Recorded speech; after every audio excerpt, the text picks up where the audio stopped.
Hello everyone, ব্লগের প্রথমেই যদি ব্রাইডের এত সুন্দর একটা নাচ থাকে তাহলে কি ভালোই না লাগে। তো বরাবরের মতো ওই দিনও আমি স্টুডিওতে গেছিলাম। তো ওই দিন স্টুডিওতে ব্রাইড আর গেস্ট মেকআপ ছিল। যেই দিন বেশি কাজ থাকে ওই দিন তো ব্লগ করা পসিবল হয়, এই কারণে যেদিন একটু কম কাজ থাকে ওই দিনে আমি ব্লগ করার চেষ্টা করি। আর আগের ভিডিওতে আমি নজর যে রিয়েল এটা সম্পর্কে আমি কিছু কথা কইছিলাম। তো তোমরা অনেকেই কমেন্টস করছো, মেসেজ করছো এই সম্পর্কে। তো আমিও জানি যে ব্লগ করলে কিছু মানুষের নজর তো লাগবে, কিন্তু ব্লগ করার একটাই কারণ স্মৃতির খাতায় যেন সারা জীবন এই মোমেন্টস গুলি থেকে যা। আর তোমরা কমেন্টস আর মেসেজের মাধ্যমে বুঝলাম নজর জিনিসটা আমার একারই লাগে না, সবার জীবনে কোনো না কোনো ভাবে লাগছে। আর এই দেখো ওই দিনের দুইটা লুক টাচুট খুব সুন্দর লাগতেছে তারা।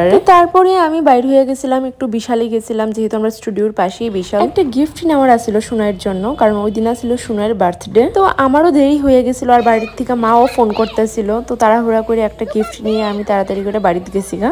অ্যান্ড এই হইলো আমাদের প্রিয়াংশী মানে সুনাই। তো তার এক্সামের কারণে আমরা খুব ছোটখাটো ভাবে তার বার্থডেটা সেলিব্রেট করছি। সানায়া, ও সানায়া, নাম বুঝে সানায়া, তোমার নাম সানায়া।